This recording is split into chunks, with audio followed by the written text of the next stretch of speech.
नमस्कार, सलाम। News click में आपका स्वागत है। मैं हूं मुकुल सरल। दोस्तों, आम बजट आ गया है और ये कितना आम है और कितना खास है, इसका विश्लेषण चल रहा है, जारी है।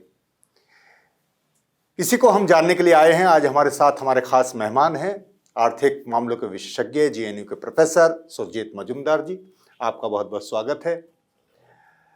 बजट आ गया, बहुत सारी बातें हो रही हैं। कुछ बातें तो बिल्कुल मोटी मोटी साफ हो गई हैं कि इस बार किसान गायब है इस बजट से। वो शब्द ही गायब है, किसान शायद। उसके अलावा इनकम टैक्स स्लैब में कोई बदलाव नहीं हुआ है, वो मिडिल क्लास के लिए एक बड़ी बात होती है। और भी बहुत सारी चीज़ें हैं। तो हम किसान, मजदूर, महिला, दलित, वंचित, सोशल वेलफेयर स्कीम क्या हैं, मनरेगा क्या है, इस पर बारी बारी थोड़ा थोड़ा आपसे जानेंगे। लेकिन एक ओवरऑल पहले कि ये बजट आपकी नज़र में क्या है, इस बजट में क्या आया है, कितना ये आम है और कितना खास? सबसे पहले तो मैं ये कहूँगा कि ये बजट दो चीज़ स्पष्ट कर देता है। पहली बात तो ये कि अर्थव्यवस्था में बहुत ही गहरा संकट है, और दूसरा कि इसका समाधान कैसे हो, इसके पास सरकार के पास कोई जवाब नहीं है। क्योंकि एक तरफ अगर आप बजट में देखें तो हर बजट में ये होता है कि पिछले साल जो आपने अनुमान लगाए थे बजट पेश करते वक्त, उसका जब साल खत्म होने को आ रहा है तब आप परिवर्तित अनुमान पेश करते हैं कि जी, भाई क्या आर्थिक सर्वे परिस्थिति। पेश हाँ, किया। नहीं, आर्थिक सर्वे तो एक है कि बजट में भी जो आपने बजट में। अनुमान लगाया था कि हर एक टैक्स से आपको कितना साधन प्राप्त होगा, अलग अलग क्षेत्रों में आप कितना खर्च करेंगे, वो एक अनुमान होता है शुरू में जी। एक साल के लिए। और अब जब हम साल समाप्त होने को आ रहा है तो आप एक परिवर्तित जो अनुमान है कितना हुआ है उसके आधार पर तैयार करते हैं, जिसे हम रिवाइज्ड एस्टिमेट्स कहते हैं। तो अगर आप इन दोनों की तुलना करें कि पिछले साल बजट में क्या कहा था और इस साल वो और साल में हुआ क्या है, तो सबसे पहली चीज जो है कि जो टैक्स के माध्यम से साधन सरकार को प्राप्त होता है वो जो आपने अनुमान लगाया था उससे कम है। तो डायरेक्ट टैक्स और इनडायरेक्ट दोनों से? दोनों में कम है। जी। तो डायरेक्ट टैक्सेस में भी कमी हुई है और विशेष रूप से जीएसटी में भी कमी हुई है। तो अगर ये कमी हुई है तो सबसे पहला सवाल तो ये आता है कि ऐसा क्यों हुआ है। क्योंकि ऐसा तो नहीं कि सरकार ने बहुत बड़े बड़े बहुत ही ऐसे अनुमान लगाए थे कि बहुत बड़ी वृद्धि होगी। पिछले साल उन्होंने इनकम टैक्स में कुछ छूटें भी दी गई थी, जी। तो उसको सब हिसाब लगा के अनुमान लगाया था। लेकिन जो टैक्स आपको प्राप्त हो रहा है वो उससे कम है। तो ये अपने आप में दर्शा रहा है कि अर्थव्यवस्था की स्थिति क्या है।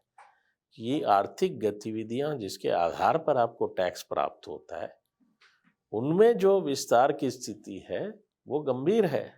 तभी आपके पास जो थोड़ा बहुत आपने सोचा था टैक्स आएगा वो भी नहीं आ तो रहा जब है। टैक्स नहीं आया तो खर्चा भी फिर उस पर भी रोक हाँ, लगेगी। तो जी। अब ये तो टैक्स की स्थिति है, लेकिन आपके पास इसका क्या विश्लेषण है? कोई विश्लेषण नहीं है कि ऐसा क्यों हुआ। आप उसी पर लगे हुए हैं कि हमको सरकारी घाटे को कम करना है। तो जब आपके पास टैक्स कम आया तो आप घाटे को कम तब भी कैसे करेंगे? आपको खर्चे में कटौती करनी पड़ेगी। तो आपने पिछले वर्ष में, जो वर्ष अब जी। मार्च में समाप्त होगा, जी, उसमें जो 2025-26 जो आपने समाप्त। अनुमान खर्चे का लगाया था उसके मुकाबले में असली खर्चा कम बैठ रहा है। तो आपने पहले ही खर्चा कम कर दिया। पहले खर्चा। ठीक है। तो अगर आपकी अर्थव्यवस्था की स्थिति ये है कि विस्तार नहीं हो रहा है, मांग की स्थिति नहीं है ऐसी कि उत्पादन में विस्तार हो, गतिविधियों में विस्तार हो, रोजगार तैयार हो, उस स्थिति में अगर आप खर्चा कम करते हैं तो आप उसी संकट को और तो मजबूत मतलब करते कटौती फिर किस क्षेत्रों में की जाएगी? यानी सोशल हैं। हाँ, वेलफेयर, अब कल्याणकारी कामों कटौती में का ही जहां तक कटौती होगी? सवाल है, जी। कटौती का जहां तक सवाल है, उसमें अगर आप देखेंगे तो जो अलग अलग स्कीम्स के माध्यम से अलग अलग तबकों को कुछ ना कुछ थोड़ा बहुत बेनिफिट पहुंचाने की बात आती है, उनमें जो है कटौती हुई है। तो अगर आप कृषि क्षेत्र पर जो खर्चा होता है, ग्रामीण क्षेत्र पर जो खर्चा होता है, महिलाओं पर जो खर्चा होता है, शेड्यूल कास्ट शेड्यूल ट्राइब के ऊपर जो खर्चा होता है, उत्तर पूर्व राज्यों के ऊपर जो खर्चा होता है, शिक्षा पर जो खर्चा होता है, स्वास्थ्य पर जो खर्चा होता है, सब में कटौती हुई है। यानी तो फिर तो आम आदमी के लिए और मुश्किलें बढ़ने जा रही हैं। अब ये तो इस साल जो समाप्त होगा इसकी स्थिति है। अगले साल के लिए क्या अनुमान लगाया जा रहा है? तो वित्त मंत्री ने इस बार बड़े सारे टैक्स के प्रस्ताव रखे। इतनी लंबी सूची उन्होंने सुना दी कि किसी को समझ में भी नहीं आया कि क्या बोला क्या नहीं बोला, कि क्या हो रहा है टैक्स में। लेकिन उसका असर क्या होगा उससे इससे समझा जा सकता है कि उन्होंने अपने आप जो अनुमान लगाया कि अगले साल में कितना टैक्स उनको प्राप्त होगा, वो वही है जो पिछले साल का उन्होंने अनुमान लगाया था। तो वही कॉपी पेस्ट हो गया है। वही मात्रा में उनको अगले साल, यानी कि साधनों में भी कोई बढ़ोतरी नहीं होनी है, लेकिन अगले साल घाटा आपको और कम करना है, तो इसलिए अगले साल के खर्चे में भी आपको अंकुश लगाना पड़ा है। तो अगले साल के लिए भी पहले ही आपने इस साल काट दिया, अगले साल में कुछ और चीजें जोड़ दी। फूड सब्सिडी जो है, फर्टिलाइजर पे जो सब्सिडी है, इनको भी आप चाहते हैं कि अगले साल में ये भी कम हो जाए। एक चीज जिसमें आपने कहा कि खर्चा हम बढ़ा रहे हैं, वो भी एक ढोंग है, क्योंकि आपने कहा कि एनआरईजीए तो हट रहा है, बीच भी जी राम जी आएगा, ग्राम जी आ रहा है, हाँ, उसमें हमने खर्चा बढ़ा दिया जी। लेकिन हकीकत क्या है कि केंद्र सरकार की नीतियों के चलते राज्य सरकारों की स्थिति पर भी तो असर होता है।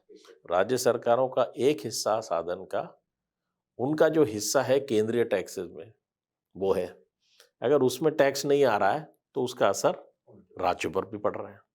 दूसरी तरफ क्या है कि जीएसटी का, अगर जीएसटी से आमदनी से केंद्र सरकार को कम हुई है तो वही असर आपको राज्य सरकारों पर भी दिख रही है, तरह से मिले, ठीक है, क्योंकि एक वो तो बट रहा है। कई राज्यों में यह स्थिति ये है कि पिछले साल के मुकाबले में इस साल जीएसटी से जो साधन प्राप्त हो रहे हैं वो या तो कम है या करीब करीब बराबर है, यानी कि वहां भी स्थिति कमजोर है, ठीक है। और जयराम जी की जो खासियत ये है कि आपने उसको, जहां 100% केंद्र सरकार का खर्चा होता था, उसको आपने परिवर्तित कर दिया कि 40% राज्य सरकारों को करने पड़ेगी। तो आपने तो हकीकत में राज्य सरकारों के साधनों को काट दिया, क्योंकि वो 40% जो अब उनको खर्चा करना है, पहले आप केंद्र सरकार से देते थे जी। अब उनके पास अगर साधन सीमित रहेंगे तो वो 40% पूरा नहीं कर पाएंगे। वो जब 40% पूरा नहीं कर पाएंगे तो आप जिसे 60% के लिए आपने रखा हुआ है वो खर्चा नहीं हो पाएगा, ठीक है। तो ये पर आप जिम्मेदारी उस समय राज्य सरकारों पर डाल देंगे कि उन्होंने नहीं किया। तो मैं वही चाह रहा था कि पर मुझे लगता है कि पहले ही कमेंट में ओवरऑल आपने काफी पिक्चर हमारे सामने साफ कर दी, लेकिन ये कहा गया कि ये पहला कर्तव्य बजट है, क्योंकि कर्तव्य भवन में बैठकर, नाम बदल दिया गया है तो कर्तव्य भवन में बैठकर वो बजट बनाया गया। कहा गया रिफॉर्म का बजट है। आज मैं टेलीविजन पर हेडलाइन देख रहा था, रिफॉर्म का बजट, विकसित भारत का बजट।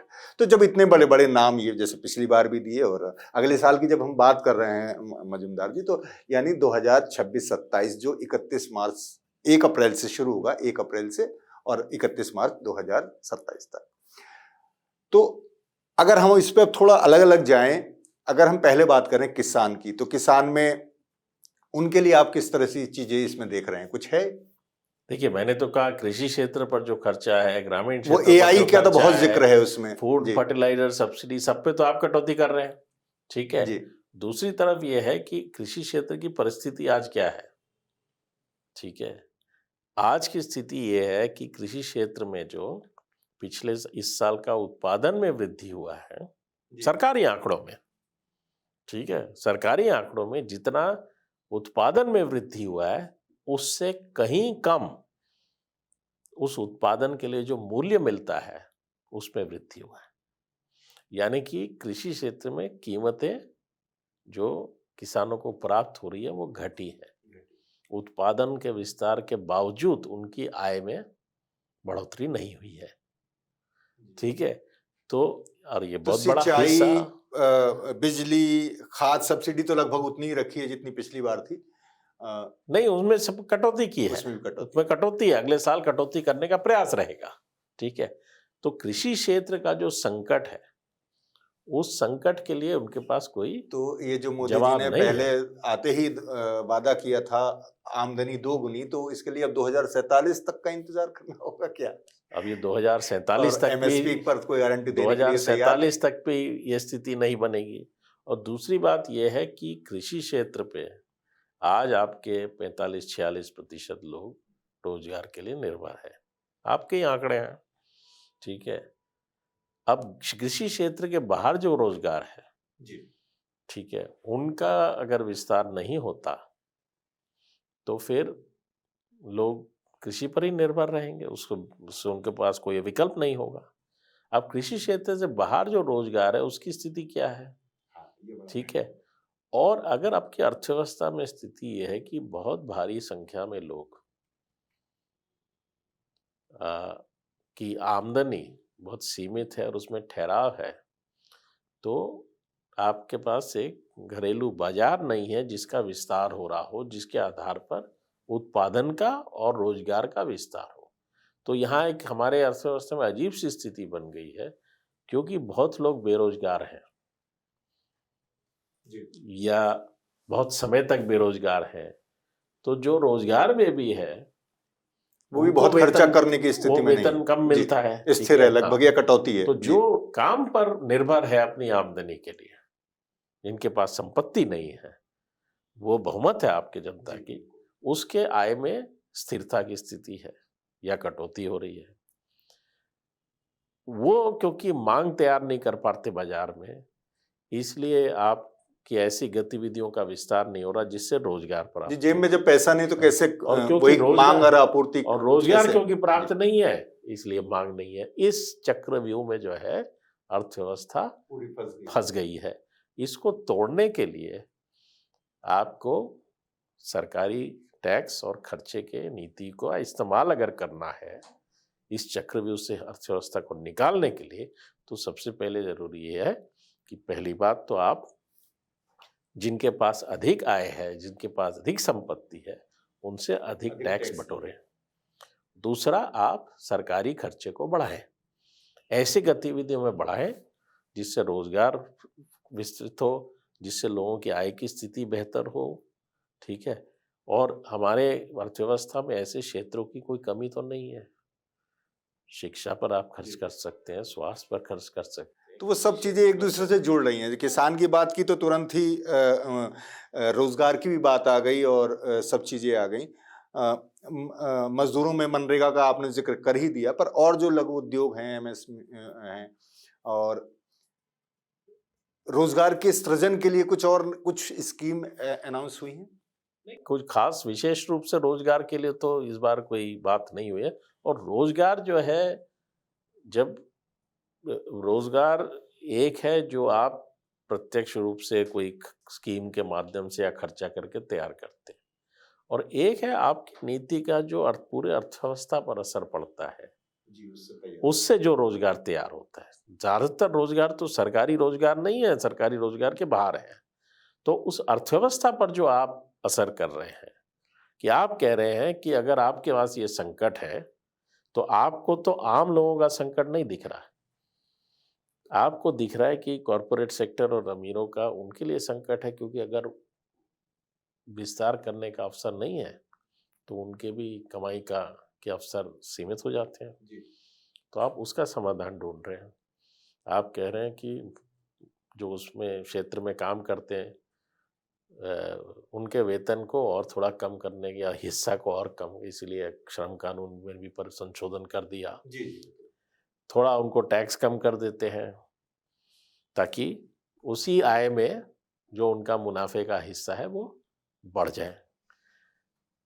लेकिन इससे आप उनको प्रोत्साहित नहीं कर पा रहे कि वो निवेश करके रोजगार तैयार करें। एक नया जुमला, वो नया नारा है, गिग वर्कर्स को भाई बहुत बढ़ रहा है, सेक्टर ये बढ़ रहा है, इसके बारे में क्या है? कुछ उन्होंने पिछले दिनों हड़ताल भी की थी, उनके लिए कोई सुरक्षा नहीं, कोई आय का निश्चित नहीं, कुछ नहीं। तो वो तो स्थिति बनी रहेगी, अभी भी सुरक्षा की स्थिति तो बनी रहेगी। कोई स्कीम, कोई अनाउंस नहीं, ऐसा देखिए, ये क्या करते हैं कि एक तरफ जहाँ लोगों की स्थिति बहुत खराब है, उस खराब स्थिति में आप कभी जैसे राजनीतिक ज़रूरत पड़ती है उस हिसाब से कहते हैं कि हमने आपको ये सहूलियत दे दी या ये सुविधा दे दी। और अब तो चुनाव के ठीक समय है, कैश हाँ। ट्रांसफर हो गया, अब उससे ही जैसे काम हो जाता है। 2019 में उन्होंने कहा कि हम जी। किसानों, जब लग रहा था कि जी। किसानों नाराज हैं, गुस्से में हैं, ठीक है, लेकिन क्या तय किया था? 500 रुपया महीना। जी। 500 रुपये महीने को कोई भी बहुत कोई अत्यधिक जी। रकम कहेगा? नहीं, कुछ नहीं है वो। लेकिन जिसकी हालत खराब है, हाँ। उसके लिए वो 500 रुपये बहुत मायने रखता है। तो आप लोगों को की परिस्थितियों को ऐसी स्थिति में रख रहे हैं कि छोटा-मोटा चीज़ भी उनको बड़ी उनका मेहरबानी लगती हाँ, है कि हमें लगती कोई है बड़ा और तोहफा, उसी का आप राजनीतिक फ़ायदा उठाने उसे का, भी इकट्ठा वो कर हाँ, लेते हैं, कभी 6000, तो लेकिन जब उनके देखते हैं उनके चुनाव-वुनाव बुनि है तो हाँ, इकट्ठा एक पैसा आ जाता और है थोड़ा-सा। उसमें भी जो आप करते हैं कि आज ज़रूरत पड़ी तो इधर बढ़ा दिया, उधर कहीं और काट दिया। ठीक है? आज बिहार में चुनाव है तो बिहार में थोड़ा डाल दिया, कहीं और राज्य से काट दिया कि अच्छा इस स्टेट में इस स्कीम से बनाया जा सकता है तो वहाँ बढ़ा दिया, किसी और में कम तो कर जैसे दिया। हम एक ये तो किसान मजदूर की बात हुई, रोजगार की बात आ गई, शिक्षा का कोई उसमें कुछ चीजें तो कही हैं, किस तरह की आप देख रहे हैं कि क्या तो रिफॉर्म? शिक्षा के प्रति तो नज़रिया इस सरकार का यही है कि वो सरकारी खर्चे को सीमित करना चाहती है और निजीकरण को प्रोत्साहन दे रही है। तो वही उसी का असर हम तो अभी ये भी जो देख गर्ल्स रहे हैं कि हॉस्टल हर जिले में खोले जाएंगे, क्या शिक्षा के तहत ही है? कुछ कॉलेज भी खोले जाएंगे या हॉस्टल ही होंगे, क्या होगा, क्या है ये? ये तो ये है कि हर साल जी। एक, उसको आप इस तरीके से देखिए कि आप 9 बजट वित्त मंत्री पेश कर चुकी हैं। हाँ। हर साल जो है आप कहते हो हम ये नया हस्तक्षेप कर रहे हैं, नया हस्तक्षेप कर रहे हैं, नई स्कीम ला रहे हैं, नया वो लागू कर रहे हैं, ठीक है? जी। अब इतने सालों से आप बोले जा रहे हो, कितने आपके स्कीम होंगे बताइए? कभी तो हम उसका असर देखें ना, उसका असर तो पहले देखें, ठीक है? कि पहले आपने कहा कि ये कर रहे हैं, उसका असर क्या हुआ? ठीक है? तो ऐसे ही हाँ, आप कागजों अनाउंसमेंट पर करते स्कीम बन जाती हैं, अनाउंस हो हाँ, जाती हैं। ठीक है। और जो कुछ भी हो रहा है, उसका अगर मान लीजिए एक स्कूल है, सरकारी स्कूल, वो तो बंद ही हो वो रहे हैं आजकल। मेहरबानी नहीं है सरकार की, वो तो अधिकार बंद है लोगों का ना। जी, जी। यह और लोगों के ही साधनों से चल रहा है। सवाल ये है कि उसको आप विस्तृत कर रहे हैं या नहीं? लोग और शिक्षित हो, उसके लिए सुविधाएँ नहीं, बना रहे हैं या उसकी नहीं? जगह तो हम सब क्या जान रहे हैं कि स्कूल लगातार, चाहे यूपी है, हाँ, मध्य प्रदेश, सब जगह बंद हो रहे हैं। स्कूल का और आप कम कर डिटेंशन रहे हैं। सेंटर अब हाँ। बन रहे हैं, काफी बड़े पैमाने पर उनका बड़ा प्रचार हो रहा है। तो चलिए, शिक्षा से हम स्वास्थ्य पे आए। स्वास्थ्य में कुछ चीजें तो अनाउंस हुई कि कैंसर की दवा कुछ हमने ड्यूटी फ्री कर दी हैं, कुछ और दुर्लभ जो बीमारियां हैं उनकी कुछ और ओवरऑल कैसे स्वास्थ्य क्षेत्र को इन्होंने एड्रेस किया देखिए, है? स्वास्थ्य क्षेत्र पे जो खर्चा है उसमें कटौती हुई है। वो आपके आँखों के सामने है, ठीक है? उसके बाद फिर आप कुछ इधर अनाउंस कर दीजिए, कुछ उधर अनाउंस कर दीजिए, उससे तो बुनियादी परिवर्तन नहीं हो रहा। हमारे यहाँ जो हिंदुस्तान में स्वास्थ्य के आम लोगों के स्वास्थ्य की स्थिति है, उसको अगर आपको असर डालना है तो आपके स्वास्थ्य पे जो सार्वजनिक खर्चा है, वो बढ़ना चाहिए। शिक्षा पर हो, स्वास्थ्य पर हो, हिंदुस्तान की गिनती, आप विकसित भारत की बात कर रहे हैं। जी, जी। ठीक है? सबसे देश के दुनिया के बड़े अर्थव्यवस्था होने का जी, 5 गौरव ट्रिलियन है, इकोनॉमी होना कहने चाहिए जी। हमको, ये बात कह रहे हैं। लेकिन शिक्षा और स्वास्थ्य पर जो आपका खर्चा है, वो उसकी भी तुलना कीजिए ना हाँ, बिल्कुल, बाकी वो दुनिया तो से, जी, कि जी, वहाँ जी। आप उसपे नंबर 1 है या नंबर 100 है। जी, ये बड़ी बात है। उसपे वो अम, जो 5-6% होना चाहिए, वो 1-1%, 1.5% शिक्षा और बिल्कुल। स्वास्थ्य में खर्च हो रहा है। अगर हम इसमें एक और थोड़ा-सा इसे विस्तार दें तो दलित, वंचित वर्ग, एससी, एसटी, आदिवासी, इन सब के लिए कोई नई योजनाएँ इस बजट में नहीं, आपने देख नया तो पाए? कुछ नहीं, जो खर्चा है इन पे भी कटौती हुई है। और दूसरी बात ये है कि अर्थव्यवस्था का विस्तार, रोजगार का विस्तार, ये तो ज़रूरी आधार है ना, इनके परिस्थितियों में भी हाँ, परिवर्तन वो होने के सभी लिए। पर फ़र्क हाँ, डालेगा। जी। क्योंकि वो सब पर जब तक वो विस्तार नहीं होगा, जब तक वो सीमित रहेगा, उसमें से आप कैसे कैसे कहाँ हाँ, तो बांट इनका देंगे? जी। असर इन जो वंचित वर्ग है वो उनका भी अधिक वंचित होना वो भी बरकरार रहेगा। जहाँ रोजगार के अवसर सीमित रहेंगे, शिक्षा के अवसर सीमित रहेंगे, तो जिनके पास थोड़ी संपत्ति है, साधन है, वो तो प्राप्त कर लेंगे, बाकी वंचित रहेंगे। तो जो ऐतिहासिक रूप से वंचित रहे थे, वो वंचित रहेंगे अगर ऐसी स्थिति बनी तो रहे। कुल मिलाकर तो ये है कि आर्थिक जब अर्थव्यवस्था संकट में है तो कितने ही शब्दों की बाजीगरी कर लें, इधर-उधर कुछ तमाशे कर लें, लेकिन स्थिति ना तो अभी पिछला जो रिकॉर्ड बता रहा है कि ना उसमें सुधरी थी, आगे का कोई रोड मैप हमारे पास नहीं है। पर कोई एक अच्छी बात लगी हो आपको बजट में कि भई ये एक अच्छी बात नहीं, कही? मुझे तो अब ये लगता है कि इस बजट को अगर आप देखें तो जैसा मैंने कहा कि सरकार के पास कोई जवाब नहीं है संकट का। वो क्यों मैं कह रहा हूँ कि ज़्यादा स्पष्ट हो रहा है, क्योंकि संकट है, ये बहुत साफ है। आपके अपने ही आंकड़ों में आ रहा है ना। जी। जब तो अगर आपने जो अनुमान लगाया था टैक्स का वो कम हुआ, तो पहले तो आपके को ये जवाब देना चाहिए कि क्यों हुआ? कौन सी आर्थिक परिस्थिति थी जिसके कारण ये हुआ कि हमारे अनुमान गलत निकले? हुँ। ठीक है? तो ये तो हर साल नहीं होता है, इस बार हुआ है। ठीक है? तो अब स्थिति कितनी गंभीर हो गई है कि ये भी हो रहा है और तब भी आपको दिख नहीं रहा है? पर कुछ चीज़ों में वो कह रहे हैं कि चाहे वो मतलब हमारा रुपया गिर रहा था या और भी जो आर्थिक कारण, वो सब वैश्विक कारण हैं। क्या सिर्फ़ वैश्विक कारण की वजह से हम संकट में हैं या हमारे अंदरूनी हमारी नीतियाँ इसके नहीं, लिए तो ज़िम्मेदार हैं? वैश्विक कारणों से आप संकट में क्यों हैं? उसका कारण तो ये भी है कि आपकी नीतियों के चलते आप विश्व की अर्थव्यवस्था में किस तरह से जुड़े हुए हैं। जी। और उस परिस्थिति वैश्विक परिस्थिति को अगर आप देखें, तो और भी ज़्यादा ज़रूरी ये है कि आप अपने अंदरूनी अर्थव्यवस्था को की स्थिति को बेहतर कीजिए, क्योंकि अंतर्राष्ट्रीय व्यवस्था पे आप भरोसा नहीं कर सकते अब। बेशक और इस ठीक समय है? तो बिल्कुल ही नहीं कर बिल्कुल सकते ही हैं। नहीं। जी। उल्टा आप कह रहे हो कि नहीं हमको उसी में रहना है। ये वित्त मंत्री ने अपने भाषण में कहा। जी। ठीक है? तो अगर आप रहेंगे, आपकी स्थिति ये है कि आपकी विदेशी मुद्रा की कमाई कम है, खर्चा ज़्यादा है। ठीक है? और ये स्थिति और गंभीर होने की संभावनाएँ हैं। आप अंतर्राष्ट्रीय बाजार में एक्सपोर्ट नहीं कर पा रहे, आपके उद्योगपतियों को आपने इतना समर्थन दे दिया कि लेकिन वो प्रतियोगिता में इस तरह से खड़े नहीं हो पा रहे कि वो एक्सपोर्ट आपका घरेलू बाजार भी विस्तार नहीं हो रहा है। तो आपका कैसे आपकी आत्मनिर्भरता कैसे बढ़ेगी? तो इसलिए ज़रूरी ये है कि आप उस पे भरोसा ना करके अपने घरेलू बाजार के आधार पर जी। अपने विकास की प्रक्रिया को आयोजित कीजिए। और उसके लिए ज़रूरी ये है कि आप सार्वजनिक खर्चे को बढ़ाइए, अर्थव्यवस्था में वो क्षमताएँ बनाइए कि जो इतने सारे जी। लोग हैं, आपके पास जो क्षमता है, उसका इस्तेमाल हो उत्पादन में, ठीक है? आपको ये दिखता है कि इतने लोग बेकार हैं, लेकिन इतने लोग वो तो ये महसूस कर रहे हैं कि उनको काम नहीं मिल रहा है। लेकिन इससे अर्थव्यवस्था का भी तो नुकसान है कि एक क्षमता, हाँ, एक साधन जो आपके अर्थव्यवस्था में उपलब्ध है, वो उसका उसका आप इस्तेमाल नहीं कर पा जी, रहे वो हैं। 140 करोड़ भारतीयों का परिवार में बहुत हाँ। करोड़ों भारतीय ऐसे ही बिना काम के बैठे। तो मुझे लगता है जब आपने एक की पॉइंट ये कह ही दिया कि पूरी अर्थव्यवस्था एक संकट में है और उसके लिए अभी निकलने के लिए भी कोई रोड मैप नहीं है, तो फिर हम अलग-अलग सेक्शन में भी क्या राहत मिली, क्या नहीं, उस सब का कुछ बहुत महत्व रह नहीं जाता। तो कोई और ऐसी बात इस बजट से, इसके निचोड़ से जो हमें आम लोगों को जाननी समझनी चाहिए कि क्या देश की अर्थव्यवस्था है? कुछ और ऐसा कुछ बाकी है हमारे पास?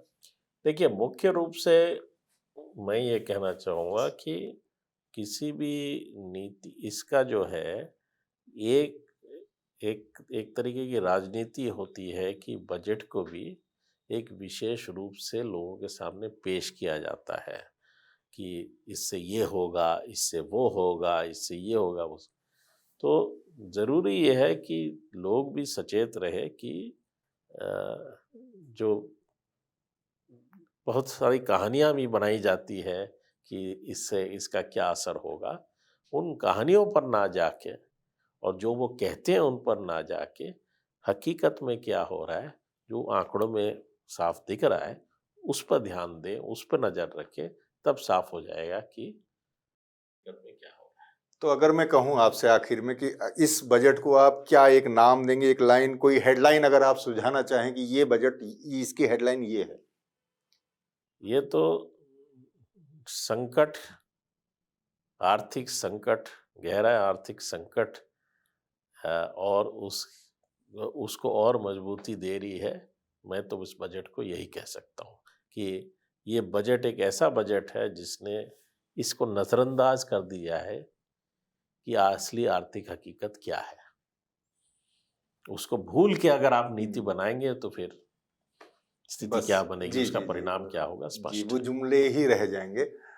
तो दोस्तों, सुजीत मजूमदार जी ने बहुत आसानी से, बहुत आसान शब्दों में समझाया।